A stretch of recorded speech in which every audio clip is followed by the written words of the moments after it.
100টি পুত্র এবং একটি কন্যা থাকা সত্ত্বেও ধৃতরাষ্ট্রের আরো একটি পুত্র ছিল। হ্যাঁ, ঠিকই শুনছেন।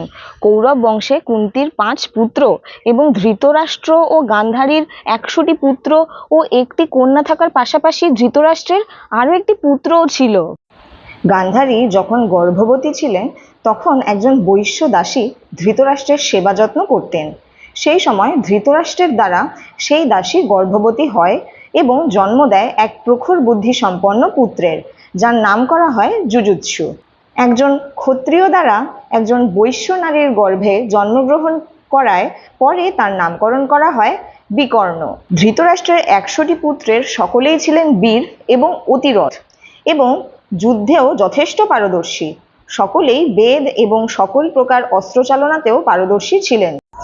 অতিরথ শব্দের অর্থ হলো এমন একজন বীর যোদ্ধা, অসামান্য বীর যোদ্ধা, যিনি রথে চড়ে একসাথে অসংখ্য প্রায় 10,000 বা তার বেশি যোদ্ধাকে একাই যুদ্ধে পরাজিত করতে সক্ষম।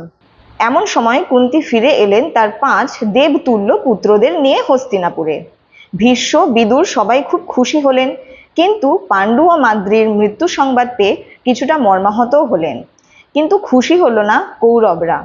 তাহলে এখন থেকেই কি শুরু হলো ভাইদের মধ্যে শত্রুতা? জানতে হলে অবশ্যই আমার সঙ্গে থাকতে হবে, কারণ আপনাদের সহযোগিতা আমার একান্ত কাম্য। লাইক, শেয়ার, কমেন্ট ও সাবস্ক্রাইব করতে ভুলবেন না। দেখা হবে পরের ভিডিওতে। For now, by.